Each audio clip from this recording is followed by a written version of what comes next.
राज्यभर पावसाने धुमाकूळ घातला असून 3 दिवस हवामान खात्याने रेड अलर्ट जारी केलाय। कर्जत तालुक्यात सलग 3-4 दिवस पाऊस सुरू आहे। मात्र पाऊस थांबून पडत असल्याने सर्व नद्या धोक्याच्या पातळीपुढे गेल्या नाहीत। दरम्यान उल्हास नदीवरील कमी उंचीच्या दहिवली मालेगाव येथील पुलावरून पाणी जात असल्याने नेरळ पोलिसांनी या पुलावरून वाहतूक बंद केली आहे। रायगड जिल्ह्यातील अतिवृष्टी पाहता रायगड जिल्हाधिकारी किशन जावळे यांच्याकडून जिल्ह्यातील सर्व शाळा महाविद्यालय बंद ठेवण्याचे आदेश जारी केलेत। कर्जत तालुक्यात मागील 3 दिवसांपासून पावसाने हाहाकार माजवला असून नद्या दुथडी भरून वाहत आहेत। तालुक्यातून वाहणाऱ्या सर्व नद्या ओव्हरफ्लो असल्यासारख्या वाहत आहेत। त्याचवेळी लहान मोठे नाले देखील प्रवाहित होऊन वाहत असल्याने धोका कायम आहे। तालुक्याच्या मध्यातून वाहणारे उल्हास नदीवरील माथेरान नेरळ कळंब या राज्यमार्ग रस्त्यावरील दहिवली मालेगाव पूल कमी उंचीचा असल्याने सायंकाळपासून पुलावरून पाणी जाण्याची शक्यता लक्षात घेत पूल वाहतूक बंद करण्यात आले। कालपासून सुमारे 14 तास हा पूल पाण्याखाली गेल्याने नागरिकांचे मोठ्या प्रमाणात हाल झालेत। नेरळ पोलिसांनी बॅरिकेड्स लावले असून पोलीस बंदोबस्त देखील ठेवण्यात आलाय।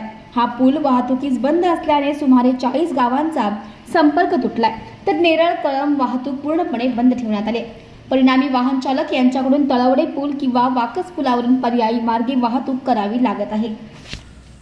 यावर्षी पावसाळा मे महिन्यातच चालू झाला, म्हणजे दरवर्षीच्या तुलनेमध्ये 1 महिना अगोदर पावसाळा सुरू झाला आणि अगदी पाऊस सुरू झाल्यापासून आज तागायत त्याने 1 दिवसाची उसंत घेतली नाही।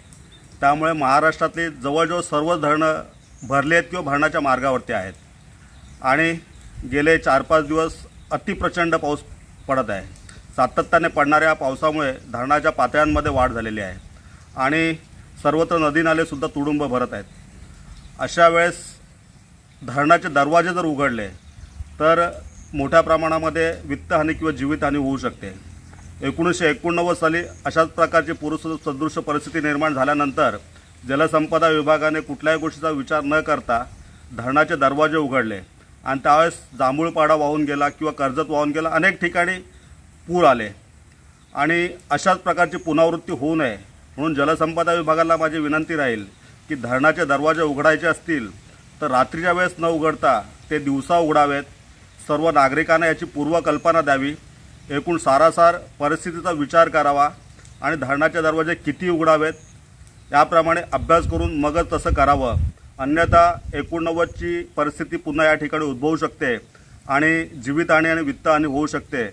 तेव्हा कृपया आपण सर्व गोष्टीचा विचार करूनच पुढील कार्यवाही करावी ही विनंती।